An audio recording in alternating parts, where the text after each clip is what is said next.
Hi, everyone. I am so excited for you to hear my conversation with Erin Conlon. She is a former practicing attorney who has pivoted into leadership coaching, keynote speaking, and even a little surprise of how her practice is informed by her experience in stand-up comedy.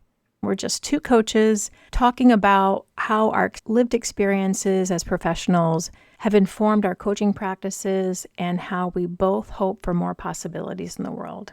We also get a little nerdy talking about flowers, plants, and there may be a tree metaphor or two within our conversation. So I hope you have a chance to sit back and listen.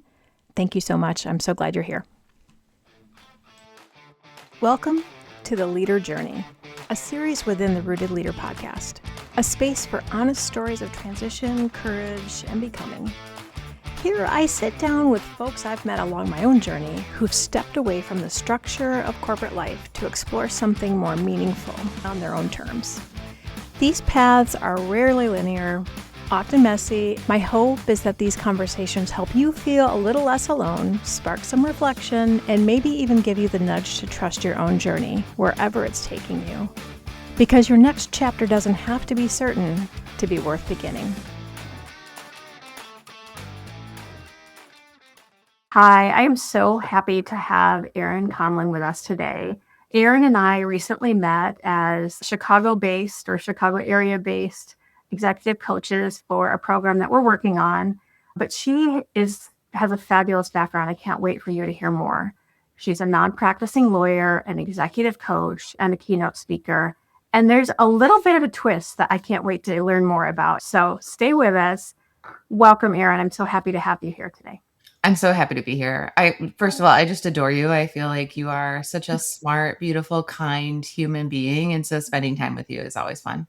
I think I share that same feeling of you. And when we met, I could feel it right away. And I just love your take on identity and the strength of what our journey gives us and we don't lose that. So let's dive in.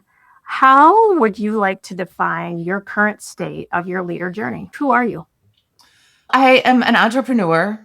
I am a solo business owner. Like I run my own business. It feels like it has a billion arms with That's right. speaking and coaching and facilitating. I like to think of myself as a leader of people. Yeah, say more about that. What does that mean to you? I'm going to go coachy on the coach. What does that mean? It means that, I don't know. My experience is that whether or not I intend to, people pay attention to what I say. Yeah. And so I believe that part of what's important for me is to be the kind of person that I would be proud of being 5 years from now, and to let who I'm being possibly give other people a way to become more themselves.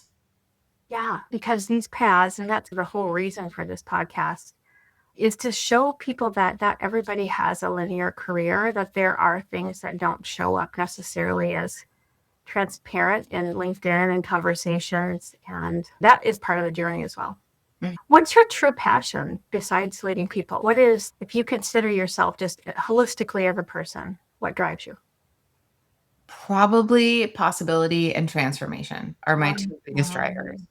It really, I notice a lot of times people talk about life as though things are the way they are. And it makes things feel so small.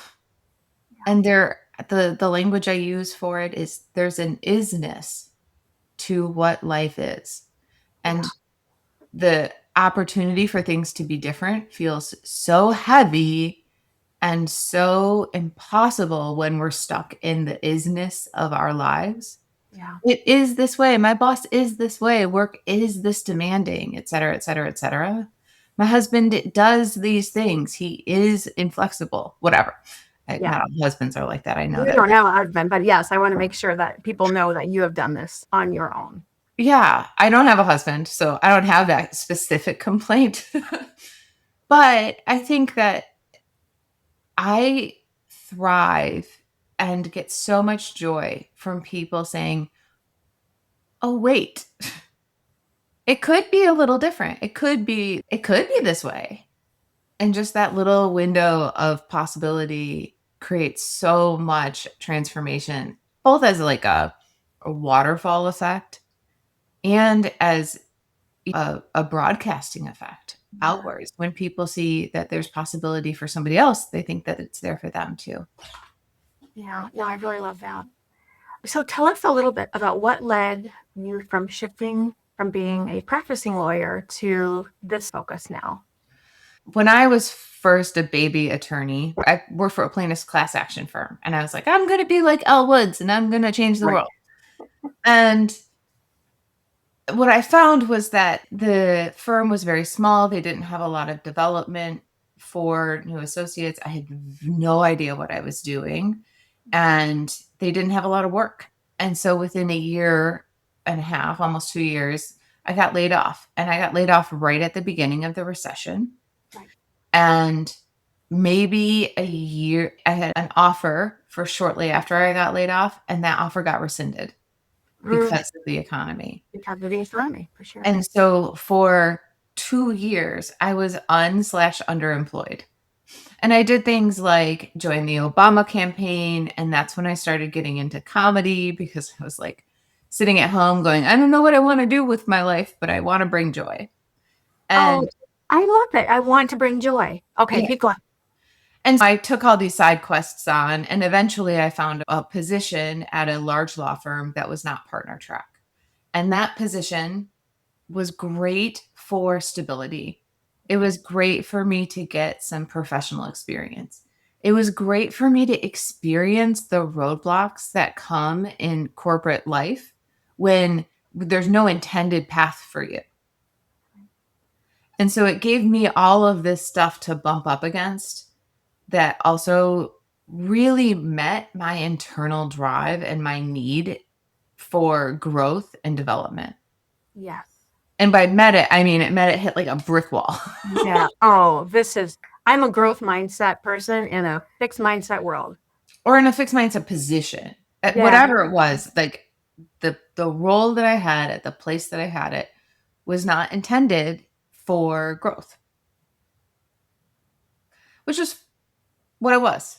And I started doing other stuff to see if I could grow in other ways. And so that's when I took my comedy away from just writing and did more performing. And I started doing stand-up comedy. And then that was great. But I also was like, I don't know if this is how I want to live. Because the path as a comedian or as a person who is a comedy writer, it's a tough path. It is a intense, competitive, and dirty nights kind of path. You have to spend time at bars and stuff. And by that time, I was like 35, and I was like, I just don't want to live this way. It's fine when you're in your 20s. It doesn't feel good in your 30s. Right.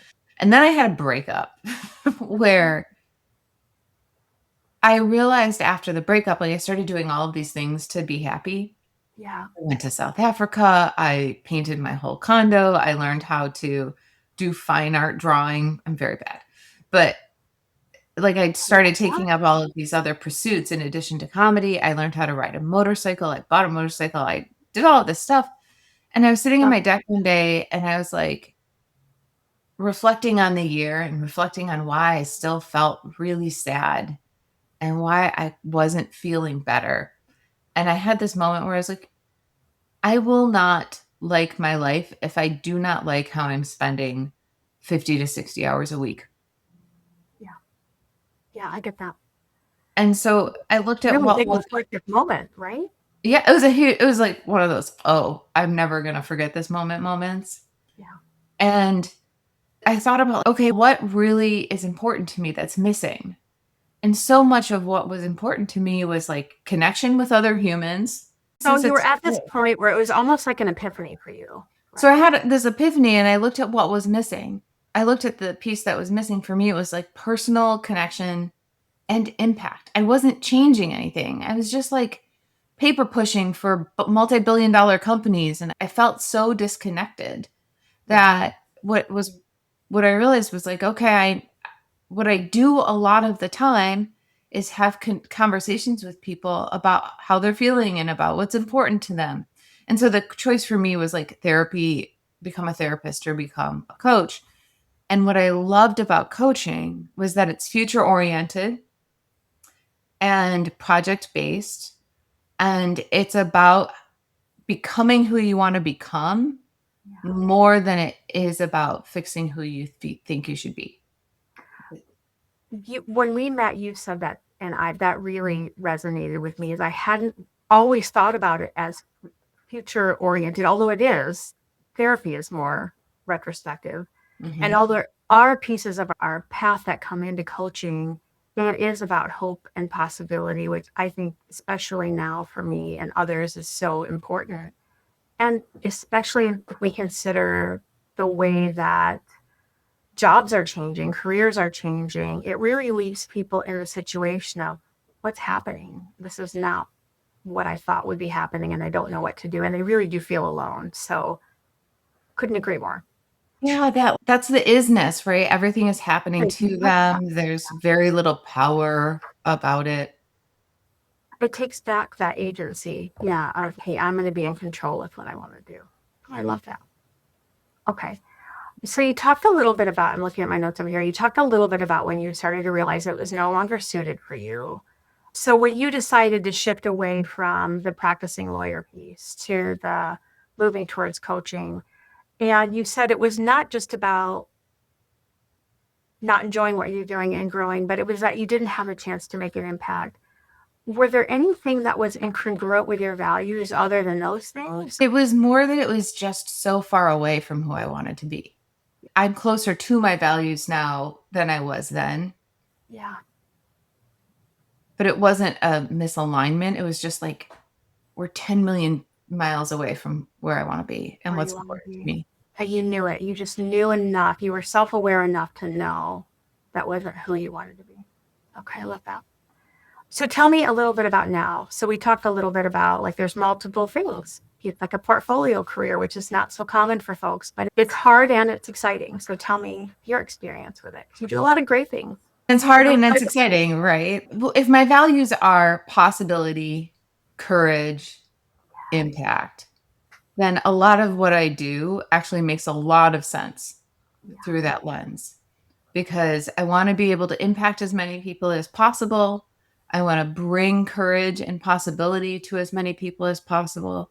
I know that work isn't just or continued through a one-off speech, but I also know that you have to have an entryway, like a workshop or a speech, or just that little moment where you're sitting on your deck and you go, wait a second.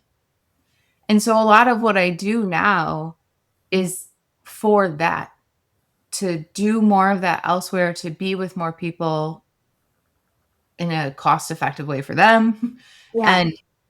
And also to plant as many seeds in the world as I can without needing to be the one that sees them all to fruition. I love that. Yeah, because the plant the seed is, some people don't even know this is an option. Do you believe that? I think so. Some people don't know anything is an option. Yes, I know, right? I think there is this commitment. You went to law school. You must now then be a lawyer your whole life. But you said that's not true. I can still use all of that knowledge, my experiences to inform what I'm doing now. So tell me how you use that in a keynote speaking way. Well, hopefully my writing and my speaking of my speech is a cogent argument. Yeah. Hopefully I am making the kind of argument that is convincing and that is emotionally moving. Yeah. That's one way that I think that I use it. The other way I think that I use it is with precision. I am pretty precise with my language on purpose, not because I am pedantic and I want to be right, but because if I'm caring about the impact that I have, then I don't want to be unintentional with it For sure. and loose with it. But also, there's the lawyers love lawyers. And they also need to see that they don't have to be who they are. Yeah. And so I use a lot of my identity as an attorney as a point of connection. Yeah. I get you. I get you. You don't have to explain or prove to me that what you're doing is hard and that there are real barriers. Right. And I think that point of connection really matters. I absolutely agree. And I find that my own journey as a leader in a complex, regulated pharma world helps others connect with me and connect with them and understand their issues at a deeper level. And so I love the fact that lawyers have an opportunity to work with someone who get their space. And is a lawyer then your ideal client? And tell me more a little bit about what that ideal client might be. So, no, Wow. not all lawyers are my ideal clients. Yes. Love that. Yeah. It's not being a lawyer that makes you my ideal client. It's being somebody who knows that there's more and doesn't know how to get there. So it's not exclusively that lane, and that's just one that informs your practice. And I work with a lot of lawyers, and what happens with the people I work with that are attorneys is that there's this identity of being a lawyer that, oh, I will become a partner and this is what my life will look like and I will have these billable hours, or if depending on the kind of practice, I will win cases or I will be a DA. And that piece of their identity is so fixed that a lot of people are okay with it. But then the people who are my ideal clients are the people who, in the back of their mind, are think that there's more out there and they just don't know how to be who they are today and become who they want to become. Yeah, no, especially when you're surrounded by others who don't think that way, it's really hard to believe there's a possibility. Well, and a lot of law firms put on the train that is, and keeping the train moving is more important than expanding the map. I would say the same can be true in pharma and biotech as well, especially mid to large, is we have goals to meet, we have earnings to shareholders to satisfy, and that's fine for folks until a certain point, and then some say, I want more. So I love what you're saying, and it resonates. So who's been your biggest inspiration? I will say is when I was in fourth grade, my dad was the director of pharmacy at a hospital in Ann Arbor, and he hit a similar kind of wall as me. And he decided to go to law school. So when I was very young, my dad went to law school with 4 children, 4 nights a week for 4 years. And my poor mother had basically became a single mom. But what that taught me at the time was this little, just because it is this way today does not mean it has to be this way tomorrow. And it taught me that you can start something with one intention and end with a different result. And I love that so much. that different result might actually be better than the original intention. And that might be, if you want to be a little woo-woo about it, it might actually have been the path. Yeah. I sometimes like to get woo-woo. I like to think that there's a greater reason. There's always I'm woo. There's always like forces in the universe just kind of going, hey. Yeah. They're like, we need you over here with what you know. Okay, so great. So you saw such a great role model in your dad and your mom, both resilient, both saying, if we're going to do this together with the kids, we're going to make it. I think that's important to have, to see that as a model.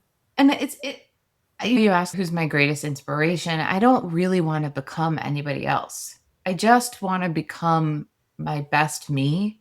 Yeah. And that sounds so egocentric, but I gather inspiration from everywhere, I guess is what I think I would phrase the question, because I would say most of my guests say, I don't really have one. And so it is informed by many different things. And I think the intent is, who inspires you to become who you want to be? And maybe that's the better question. Yeah, because it does come from so many places. If I reflect on it myself, I could think the same. There might be a few people that maybe think it's possible, but then I got other things along the way. So. And there was a point where the thought of being a Supreme Court justice was inspiring, or the thought of being an assistant U.S. attorney was inspiring, or the thought of being a fiction writer was inspiring. All of those things, or a stand-up comic was inspiring to me. All of that is inspiring to me, and I feel like I'm a wisdom gatherer and a side quest person. Love that about that. I love that about you too. Okay. What advice would you give to others, that your younger self or others who might be in a very structured career but not feeling it? Oh God, just First of all, I have so much heart for you. Be a little bit nicer to yourself. I think when you're young and you're in a really rigid structure, what people end up doing is bouncing off the walls, trying to fit in. Yeah. And so I think some self-compassion for like just acknowledging your experience of what it's like trying to fit in, what it's like trying to meet other people's expectations and realizing those expectations don't fit you. I would offer like a practice of self-compassion. Real advice that I would offer people is find a way to break up this idea that you think things have to be a certain way. Yeah. I love that. But find ways to tell yourself a different story. Yeah. Why do you have this vision of this ideal self? What's it about? And is it really ideal for you? Yeah. Mhm. Love that. What's the best part of this shift that you made for you? Independence, freedom, Freedom's always been a big authenticity. authenticity. Yeah. I don't, Creativity. Imagine you sound super creative. what I think is the best is, I don't know about you in your transition, but what I've noticed is that I'm so less worried about becoming or being who other people want me to be. I'm so much more focused on being a person of service, which is different. Like Yeah. We talked about this. How many years ago did you pivot? eight and a half. Okay. And I think you said 4 years was the magic number. It does. It took me about 4 years to get really stable in this. And I trained coaches too for a while. Part of my training was the kind of like the master's level education where you go become a TA, that kind of stuff. And what I'd noticed is so many people graduate from a coaching program or from any kind of training program, and they're like, okay, I'm going to go be this person. And they don't give themselves space to struggle to become the next level of that person. Oh my gosh, that is so wise, Erin. So, And yeah. yes, I absolutely agree with all of those things. I would say that I'm in year 4 and I'm starting to now align with the service piece. It was such an identity redo for me after 30 years of pleasing and achieving and meeting expectations. To unwire that was really hard for me, but I can see it evolving. And so I love what you just said there. Yeah. Oh God, that maybe one way to think about it is like college is 4 years for a reason. That school is Yeah. 4 years for a reason. I don't actually know why, but maybe part of change is that it takes a while to learn things, to grow your learning, to get depth and breadth, and then to implement it. Because we have to iterate. We talked about this as well. There's a lot of iteration, exploration, experimenting, failing. I failed at things that I've just said that didn't work for me. I'm going to do something again or do something differently. And yeah, but it's all good. I can accept it now and say, if I hadn't tried, I'd be really upset with myself. Yeah. Oh my gosh, that's such good advice. What do you need to try to not hate yourself? Yeah. Did that ever cross your mind? Did All you the feel? time. Yes. All the time. I think now that you say that, I'm like, oh, that was when I was younger, a very important driver for doing comedy, for trying these new things, was I did not want to be a person who said, what if, or I wonder, or who didn't live up to her word. Yeah. I saw a few people in my life, along my life, that would always have an excuse for everything. And that really hit me even at a young age, that I didn't want that to be me. And Me too. honestly, I want my children, I have adult children, I want them to see a little bit of struggle, but to end up where they want to be rather than where they think they need to be. Isn't it funny how perfectionist culture gives you this narrative that struggle isn't part of the process, that you're just supposed to get there? And struggle is what makes things better. Struggle is what makes things stronger. Trees get stronger because the wind blows. Roots get deeper because the wind blows. Like, Yeah. Oh my gosh. I love that. Oh, I love that so much. Okay, that's absolutely going to be a clip. But it's true. Like, why do we feel like struggle can't be shared? That struggle is something to have some shame about rather than it's actually made me stronger. And now I can continue to grow and find new Well, things to learn. And yeah, go ahead. not to beat the tree metaphor down, but like it is part of the environment. It is Yeah. not always something that you choose. Sometimes it's just part of like the world that we live in. Yeah, that's true. That's so true. Now, we could absolutely talk tree metaphors for a long time because I love trees. Well, what brings you joy? Did I ask that? No, I said it. I think I asked what the best part of your pivot. Okay, I'm gonna ask it then. What brings you joy right now? A good flower. Oh, what's your Yes. favorite? I have a whole wall of roses. I live in the city and I live in one of the few neighborhoods where we have front yards. And so we have fences. And I put a bunch of rose bushes along our fence, partly as a security measure, but partly because I was like, what else is going to be there? You're beautiful, And right? maybe 3 of my 5 or 6 rose bushes, one of them is 5 feet wide, 8 feet tall. I love flowers and vegetables and gardening just in general. And that's why I named my company. The reason I did is because people grow, plants grow. We all have to adjust to the environment, as you said. Oh, love it. And just the process of watching them. Yeah, and it's iterative. What I love about gardening is that it is not just a here's where you are today and tomorrow will be different. You have to feed it along the way. You have to meet needs. If there's not enough water, you have to water the plant. Yeah, you have to really pay attention and nurture it. Yeah, I love that. Like we should nurture ourselves, like you said earlier. Self-compassion, the nurturing is so important. And we rarely take a pause. I don't want to make it sound like I don't hold my clients accountable to goals and that if they I've been thinking a lot about this. No, I am much more soft. I don't know how you feel. I am much more soft in how the change happens, and I am much more hard in that the change happens. yes, I also agree. Like the clients that come to me, the self awareness is almost the goal Okay. because oftentimes I don't think they see the strength or the beauty or the possibility within themselves. So I'm with you. I think that's part of the plan. We have general goals, but yeah, most of my clients are just seeking that. I'm trying to figure out what this transition means to my identity. Who am I? Not that I can't get my shit together and I've got to learn how to manage my time better and do this X, Y, and Z. That's rarely the client I have. Although if I do, I can do that. I don't maybe it's a level thing, maybe it's a maturity thing, but in my experience, the system of getting your life perfect is never going to be the thing that gets you to where you want to be. It's never about the methodology or the perfect tool. It's about your willingness to do it and the like internal commitment that comes along with it. Yeah.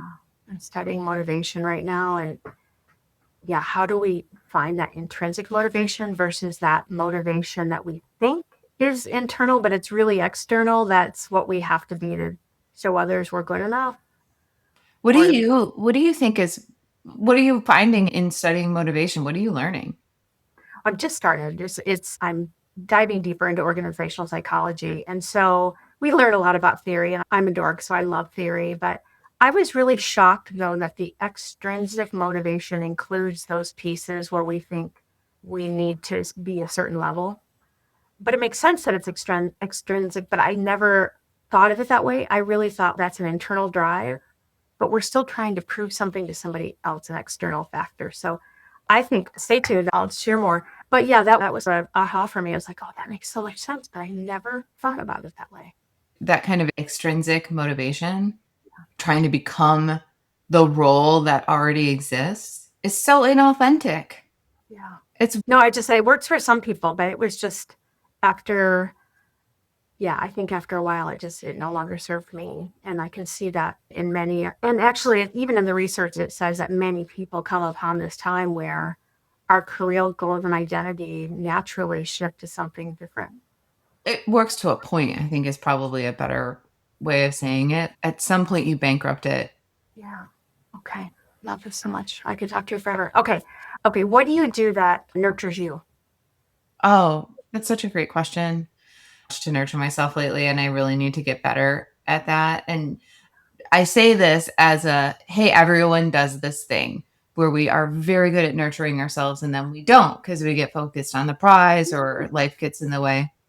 But one thing that is really nurturing to me is water. So swimming Oh, yeah. is incredibly What is nurturing. hard? And I also just being outside in nature. I'm with you. I live right by Lake Michigan.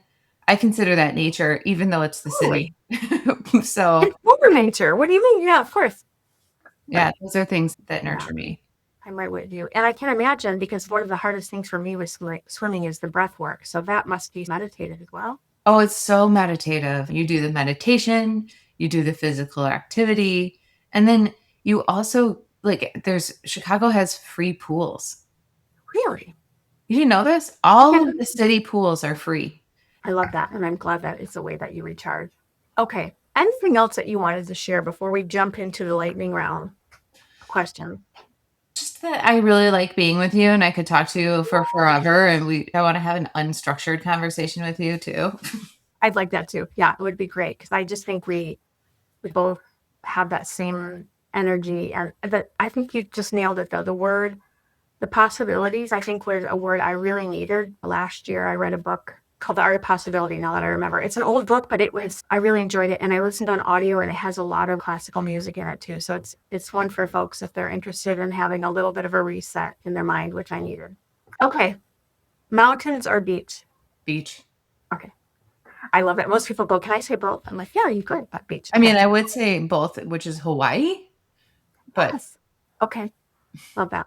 What's your favorite go-to beverage in the morning? in the morning, coffee. And how do you prefer it? Oh, I want cream and sugar in my coffee. Okay. I love that. Okay. Okay. I'm a dork now and I go with the scoop of college. Okay. What's your non-negotiable for you right now? Oh, everything is not. Right now, for me, physically a non-negotiable is sleep. Yeah. Emotionally, a non-negotiable is understanding. It's lightning round, or I would go deeper there. Okay. What do you do for fun? I walk my dog a lot. Ooh, what's your dog's name? Her name is Zelda. She is a Pit Pyrenees lab mix. I do a lot of walking my dog and swimming and listening to audiobooks. Okay, that's the perfect next question. Is there a book or podcast that is inspiring you right now? Can I tell you about a book that left me rocked, which I think Yes. is the marker of good writing and good storytelling, but Okay. it didn't feel good.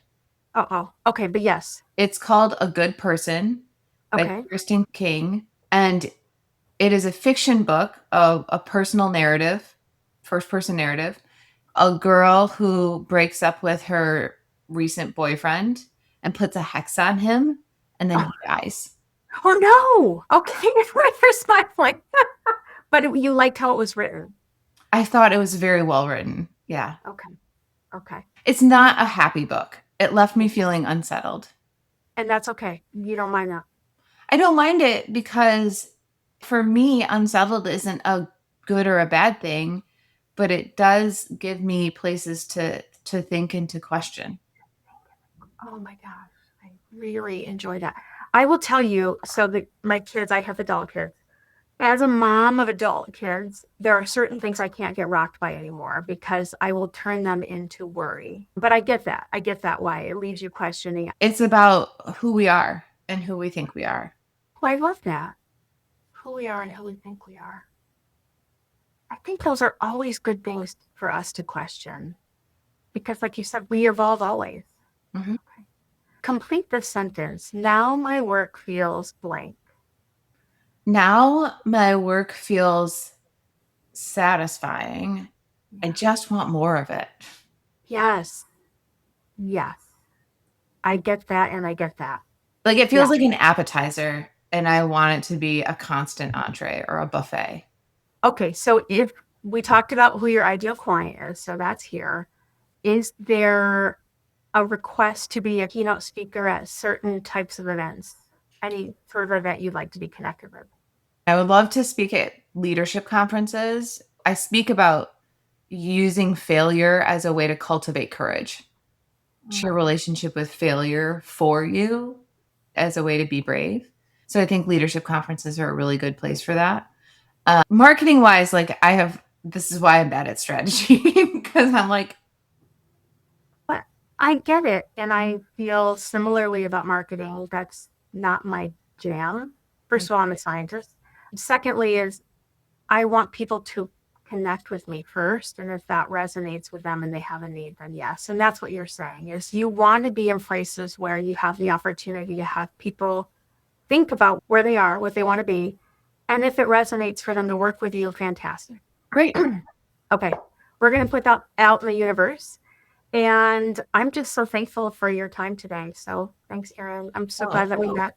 Thank you for having me. I can't believe you're just such a delight. And I hope that your audience feels a sense of possibility just because we talked about it today. Me too. Well, thank you, Erin. It was so great to have such a great conversation. We could have gone on for at least another hour. It was just important to hear about the possibilities and in understanding ourselves a little bit more, open up to the potential beyond our job title. I hope you might be considering what might be possible for you next. I will definitely put her LinkedIn information in the podcast show notes, as well as a link to the book she mentioned. So thanks again for joining us. Here's hoping that you lead with authenticity, empathy, and curiosity, and a little bit of self-compassion. Thanks so much. Please feel free to follow the Rooted Leader podcast, including the Leader Journeys, wherever you listen to your podcast series. And have a great day.